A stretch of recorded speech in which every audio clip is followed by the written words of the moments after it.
Welcome to this module entitled Unraveling Tips for Working from Home. The year 2020 has shown us lots of unprecedented events and has changed the way we do things. What used to be abnormal becomes normal in our flight to cope with the new normal. One of the prevalent norms that we experience nowadays is working from home. As most of us find ourselves adjusting to the new norm of working from home, we decided to compile some tips to help keep our sanity and find this experience more manageable for most of us. The following are some of the props that we compiled for your consideration. First tip, keep a dedicated workspace. Whether it is a temporary setup or you are in it for a longer time, choose an area where you can best position yourself with less distractions and where you feel you can be more productive. Check the internet connection in this area. See also if you have enough space and all of your work paraphernalia are within reach. Ensure that this chosen area will put you to work mode despite being at home. Second, keep your routine and set a regular working schedule. Try to keep your schedule as if you were going to your workplace.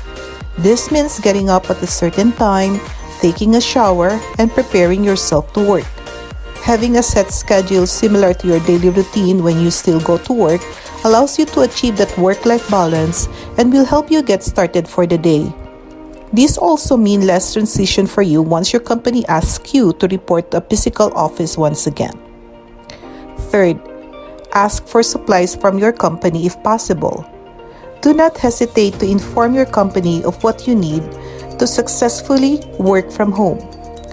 Be truthful if you do not have access to the web or you do not own a computer, or even if you want a second computer since you are used to work with dual screen at work. You never know what they can provide, so you only need to express the need and see if assistance can be provided. Remember to check your company's policies first before asking to make sure that you have considered those policies before expressing your request for your home office supplies. Fourth, set ground rules with people who share your space at home. If you have children, make sure that your children know when you are at work and if they can or cannot disturb you. Flexibility is one of the advantages of working from home, but can also be a disadvantage if you feel obliged to stop work and attend to household emergencies regularly. Pets are included on these. At times, pets might get so excited to see you at home that they would just be always wish to be close to you and pop out on the camera or create noise in the background when you least expect it.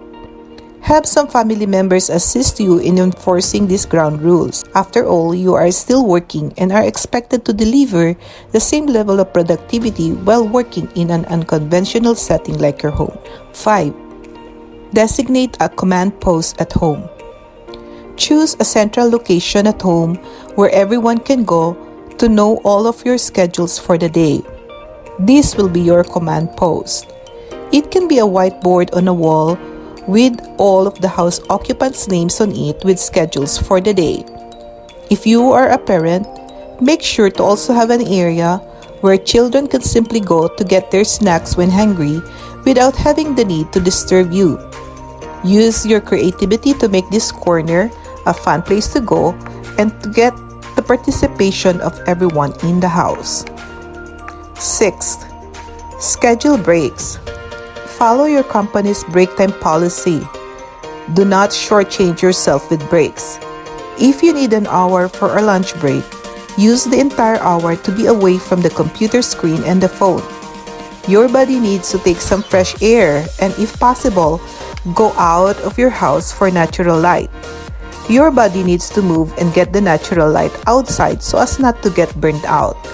If you have a garden, stay a bit of time in the garden during one of your breaks. 7. Keep a separate phone number and use Virtual Private Network or VPN when possible. Set up a phone number that you only use for work-related calls. You can avail of the free voice-over internet protocol service such as Google Voice, Skype, or Viber. This allows you to manage your work-life balance and avoid receiving business calls when you are off work. For your IP address security, use the VPN provided by your company when you connect to a network that you do not control and access certain websites that stores information meant only for internal use. When using your company's VPN, always remember that your company can visibly see what you are doing, so make sure to access sites that are for general consumption and legally permitted by your company. 8. Participate in meetings and report to your supervisor. You will definitely be asked to take part in video conferences and conference calls, so it is a good idea to let everyone knows that you are on the call. Ask for a FaceTime chat with your supervisor or manager to check in at least once a week. Work from home requires that you communicate with your supervisor more often to let them know what you are working on and keep them updated of your schedule and availability. It's also important to let them know when you finish a project or important task. Make it a habit to send an email to your supervisor summarizing the task or project that you accomplished, even if it is not asked for by your company. This helps document your productivity and act as a task tracker for you as well. 9. Take it easy. You are entitled to drift off from work once in a while. If you find it hard to concentrate, stop, close your eyes for a moment, and think of something else. More often than not, people find a solution to a problem when they take a short pause and take a breather from whatever they are doing. Don't feel guilty or be too hard on yourself if you take time off to focus your attention to something not work-related. After all, if you are in an office setting, you may do the same thing. What matters is that you remind yourself to get back to work after a short pause. 10. End your day with a routine. Create a habit that signals the close of the workday for you. It can mean simply signing off from your work email or tuning into your regular TV show or a podcast to mark the end of your working hours.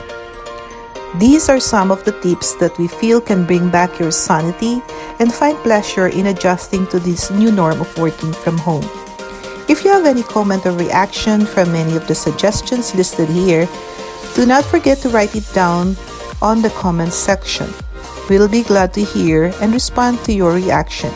Once again, do not forget to like and subscribe to our channel so you can receive notification when we upload a new video. Till next time!